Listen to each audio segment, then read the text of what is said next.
కాపాడడంలో భాగంగా ఏర్పాటు చేసిన హైడ్రా సంస్థ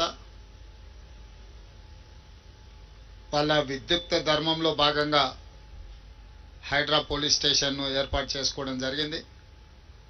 ఈరోజు ఆ హైడ్రా పోలీస్ స్టేషన్ ప్రారంభోత్సవ కార్యక్రమంలో నాతో పాటు నగర మేయర్ గద్వాల విజయలక్ష్మి గారు, రాజ్యసభ సభ్యులు అనిల్ కుమార్ యాదవ్ గారు, శాసన మండలి సభ్యులు అద్దంకి దయాకర్ గారు, డిప్యూటీ మేయర్ శ్రీలత శోభన్ రెడ్డి గారు, special chief secretary home Ravi Gupta గారు, అదేవిధంగా హైడ్రా కమిషనర్ రంగనాథ్ గారు, ఇతర అధికారులు, అదేవిధంగా మున్సిపల్ సెక్రటరీ ఇలంబర్తి గారు, పోలీస్ శాఖ అధికారులు, మున్సిపల్ శాఖ అధికారులు, విద్యుత్ శాఖకు సంబంధించిన అధికారులు, ఇతర ప్రభుత్వ అధికారులందరూ కూడా ఈ కార్యక్రమంలో పాల్గొని రాష్ట్ర ప్రభుత్వం ఒక మంచి ఆలోచనతోని ఈ నగర ప్రజలకు 450 సంవత్సరాలు కలిగిన ఈ నగరాన్ని పరిరక్షించడానికి,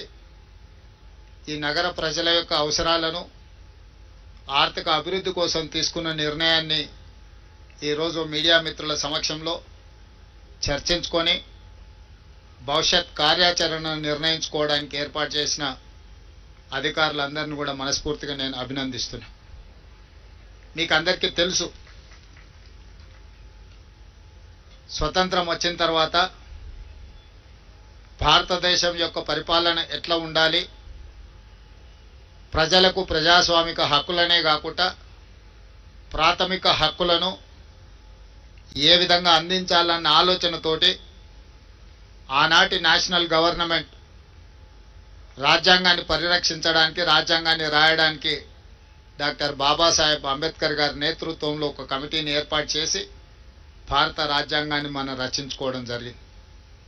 ఆనాడు మనము మన దేశ ప్రజలు స్వీకరించిన భారత రాజ్యాంగాన్ని పరిపాలన క్రమంలో దాదాపుగా 76 సంవత్సరాలలో 100కు పైగా రాజ్యాంగ సవరణలు చేసుకుంటూ సమాజంలో ఉన్న సమస్యలను ఎదుర్కొంటూ ఆ సమస్యల్ని పరిష్కరించుకోవడం కోసం రాజ్యాంగాన్ని సవరించుకుంటూ ప్రపంచ దేశాల ముందు మన దేశం ఒక బలమైన దేశంగా, ప్రజాస్వామిక దేశంగా, ప్రజల యొక్క హక్కులను కాపాడడానికి అవసరమైతే ఎంత సాహసోపేతమైన నిర్ణయమైనా తీసుకుంటామని చెప్పి మన భారత రాజ్యాంగం నిరూపించడం జరిగింది. మరి మనము రాజ్యాంగాన్ని సవరించుకొని ప్రజలకు ఒక మంచి పరిపాలన అందించాలని పారదర్శకమైన విధానాలతో ముందుకు వస్తున్నప్పుడు తెలంగాణ రాష్ట్రంలో మన పరిపాలనలో అవసరమైన మార్పులను తీసుకురావాల్సిన బాధ్యత పాలకులుగా మా మీద ఉన్నదని నేను భావించిన. ఆనాడు కులీ కుతుబ్ షాయిలు కావచ్చు, నిజాం సర్కార్ కావచ్చు, ఆ తర్వాత స్వతంత్ర భారతదేశంలో ఒక ప్రత్యేక రాష్ట్రంగా ఉన్న హైదరాబాద్ రాష్ట్రం కావచ్చు, ఉమ్మడి ఆంధ్రప్రదేశ్ రాష్ట్రం కావచ్చు, ఈనాడు తెలంగాణ రాష్ట్రం కావచ్చు, చాలామంది ముఖ్యమంత్రులుగా బాధ్యతలు నిర్వహించారు. వాళ్ళందరూ కూడా వివిధ సందర్భాలలో రాష్ట్రానికి అవసరమైన చట్టాలను, శాసనాలను చేసుకుంటూ వచ్చారు. గ్రేటర్ హైదరాబాద్ మున్సిపల్ కార్పొరేషన్ నుంచి హైదరాబాద్ మెట్రో డెవలప్మెంట్ అథారిటీ వరకు రకరకాల సందర్భాలలో రకరకాల నిర్ణయాలను సవరించుకుంటూ ఈరోజు ఒక మంచి పరిపాలన అందించే స్థాయికి మనం ఎదిగినాం. అదేవిధంగా 1908లో ఆనాడు వచ్చిన వర్షాలు, వరదలు నిజాం సర్కార్ ప్రభుత్వాన్ని కదిలించి వేసింది. నిజాం కకావికలమైపోయిన హైదరాబాదు నగరాన్ని చూసి బోరున విలపించి ఈ వరదలను, ఈ మానవాళి యొక్క నాశనాన్ని నివారించాలి, నిలువరించాలని ఒక గొప్ప ఆలోచన చేసి 1908లో వచ్చిన వరదలో వేలాది మంది ప్రజలు, ఆనాటి హైదరాబాద్ రాష్ట్ర పౌరులు చనిపోతే నిజాం ఒక గొప్ప ఆలోచన చేసి మోక్షగుండం విశ్వేశ్వరయ్యను ప్రపంచంలోనే టెండర్లు పిలిచి ఈ వరదలను నియంత్రించడానికి, నిలువరించడానికి, హైదరాబాదు నగరాన్ని సుందరీకరించడానికి ఒక గొప్ప ఆలోచన చేసి వారు అడుగు ముందుకేశారు. 1908లో వారు మొదలుపెట్టిన మోక్షగుండం విశ్వేశ్వరయ్య అందించిన ఒక గొప్ప కట్టడాలే ఈరోజు మూసీ నది, అదేవిధంగా ఉస్మాన్ సాగర్, హిమాయత్ సాగర్, ఎక్కడో వికారాబాదులో పుట్టే మూసీ నది, ఈసా నదులను, రంగారెడ్డి జిల్లా నుంచి వచ్చే ఈసా నదులను, ఈ నదులను ఒడిసి పట్టాలి, ఈ నీళ్లు వరదగా మారొద్దు, ఈ వరద ప్రజల ప్రాణాలు తీయొద్దు అన్న ఆలోచనతోటి ఆనాడు కోట్ల రూపాయలు ఖర్చు పెట్టి నిజాం ప్రభువులు నిర్మించిన ఉస్మాన్ సాగర్, హిమాయత్ సాగర్తో పాటు ఈరోజు మూసీ అని మనం చెప్పుకునే పురాణాపూల్ బ్రిడ్జ్ నుంచి మొదలు పెడితే ఈరోజు ఉస్మానియా హాస్పిటల్ కావచ్చు, హైకోర్టు కావచ్చు, ఉస్మానియా యూనివర్సిటీ కావచ్చు, ఇవాళ చెప్పుకుంటూ వెళ్తే హైదరాబాద్ నగరంలో గొప్ప గొప్ప నిర్మాణాలు ఆనాడు నిజాం సర్కార్ ఒక గొప్ప పరిపాలనకు దర్పంగా మనకు నిర్మించి అందించడం జరిగింది. కులీ కుతుబ్ షాయిలో నిర్మించిన చార్మినార్ నుంచి మొదలు పెడితే ఈనాటి హైటెక్ సిటీ వరకు వివిధ సందర్భాలలో మన నగరాన్ని మనం పునరుద్ధరించుకుంటూ అభివృద్ధి చేసుకుంటూ ముందుకు వెళ్ళారు. అయితే చరిత్రలో చాలాసార్లు ప్రజలు నగరానికి వలస వచ్చినా కొద్దిగా మన పూర్వీకులు మనకు సాంప్రదాయబద్ధంగా అందించిన ప్రాంతాలను వదిలేసి కొత్త కొత్త ప్రాంతాలను అభివృద్ధి చేసుకుంటూ వెళ్తున్నాం. ఓల్డ్ సిటీ అంటే మనకు సంబంధం లేదన్నట్టు, లేకపోతే పాత నగరం అంటే అదేదో వెనుకబడిన నగరంగా మనం ఆలోచన చేస్తూ కొత్తగా నగరాన్ని విస్తరించుకుంటూ ముందుకు వెళ్తున్నాం. ఇది కొంత కాలం తర్వాత మనకున్న సంపద ఏదైతే ఉన్నదో, సహజ వనరుల సంపద కావచ్చు, లేకపోతే పూర్వీకులు మనకు అందించిన గొప్ప కళాఖండాలు, గొప్ప గొప్ప కట్టడాలు కావచ్చు, కాలగర్భంలో కలిసిపోతాయి. అందుకే నేను ఆలోచన చేసి మన నగరాన్ని పునరుద్ధరించుకోవాలి. ఇది ఓల్డ్ సిటీ కాదు, ఇది ఒరిజినల్ సిటీ. ఈ సిటీని పునరుద్ధరించుకోవాలి, దీన్ని కాపాడుకోవాలని ఆలోచన చేసి ఈరోజు వివిధ శాఖల మధ్యలో సమన్వయం లేదు.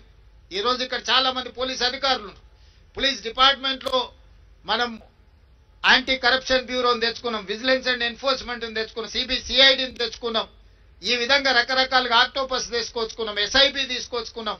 ఇవన్నీ కూడా ఒకేసారి 1956లో ఉమ్మడి రాష్ట్రంగా ఏర్పడ్డ రోజు మనం నిర్ణయాలు తీసుకోలేదు.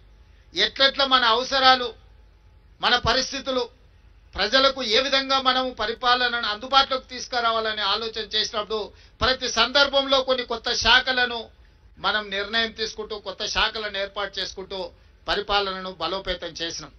అందుకే ఈరోజు మున్సిపల్ శాఖ కావచ్చు, ఎలక్ట్రిసిటీ డిపార్ట్మెంట్ కావచ్చు, ఇరిగేషన్ డిపార్ట్మెంట్ కావచ్చు, పోలీస్ డిపార్ట్మెంట్ కావచ్చు, ఇట్లా చాలా శాఖల మధ్యలో సమన్వయ లోపం వల్ల సమస్య వచ్చినప్పుడు ఎవరి సమస్యను పరిష్కరించాలి, ఎవరి సమస్యను ముందుగా వెళ్ళాలి అనే దాంట్లో కూడా కొంత ఇబ్బందులు ఏర్పడుతున్నాయి.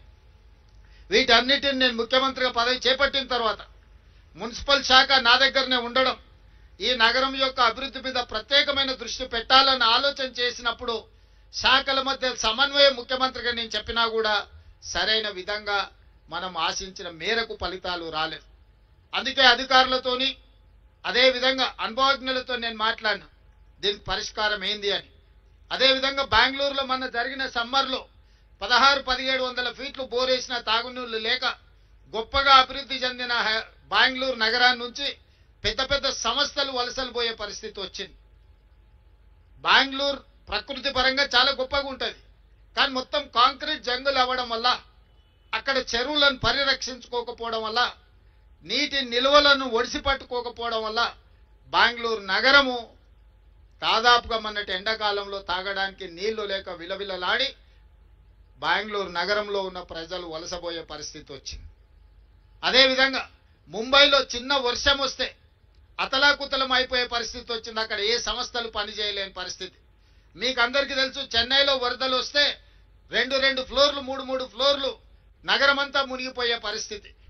అదేవిధంగా ఢిల్లీ కాలుష్యంతో పార్లమెంటే కాదు, ప్రభుత్వ పాఠశాలలే కాదు, ప్రభుత్వ కార్యాలయాన్ని కూడా సెలవులు పెట్టే పరిస్థితి. ఈ దేశాన్ని పరిపాలించే ప్రధానమంత్రి, హోంమంత్రి, అన్ని శాఖలు, ప్రపంచ దేశాల పట్ల నిర్ణయాలు తీసుకునే ఢిల్లీ నగరం ప్రకృతిని మనం కాపాడకపోవడం వల్ల, కాలుష్యాన్ని నియంత్రించకపోవడం వల్ల పార్లమెంటు నుంచి పాఠశాలల వరకు సెలవులు ప్రకటించుకునే పరిస్థితి వచ్చిందంటే ఇది ప్రకృతి తప్పిదం కాదు, మానవ తప్పిదం. మనం చేయాల్సిన ఆలోచనలు, తీసుకోవాల్సిన నిర్ణయాలు సరైన సమయంలో తీసుకోకపోవడం వల్ల ఈరోజు ఢిల్లీ నగరం కావచ్చు, ముంబై కావచ్చు, బెంగళూరు కావచ్చు, చెన్నై కావచ్చు, కల్కట్టా కావచ్చు, ఈ మెట్రోపాలిటన్ సిటీస్ అన్ని కూడా ఈరోజు నివసించడానికి యోగ్యంగానే నగరాలుగా మారుతున్నాయి. ఇది మన కళ్ళ ముందు కట్టినట్టుగా మన కళ్ళ ముందే కనిపిస్తుంది. ఇంత ఉపద్రవం ముంచుకొస్తున్నా ఆ ఉపద్రవం నుంచి మనము గుణపాఠం నేర్చుకోకపోతే, ఆ గుణపాఠం నుంచి మనము దాన్ని పాఠంగా స్వీకరించకపోతే రేపు హైదరాబాదు నగరం కూడా ఈ 4-5 నగరాలతో పాటు 6వ నగరంగా వాటి సరసన చేరే పరిస్థితులు ఉన్నాయి. అందుకే రాష్ట్ర ప్రభుత్వం ఆలోచన చేసి ఎవరు ఏమనుకున్నా సరే, ఎవరు ఎలాంటి విమర్శలు చేసినా సరే నియంత్రించదలుచుకున్నాం, నిలువరించదలుచుకున్నాం, అవసరమైతే నిర్మూలించదలుచుకున్నాం ఆక్రమణదారులను. అందుకే ఈరోజు హైడ్రాన్ ఏర్పాటు చేసినాం.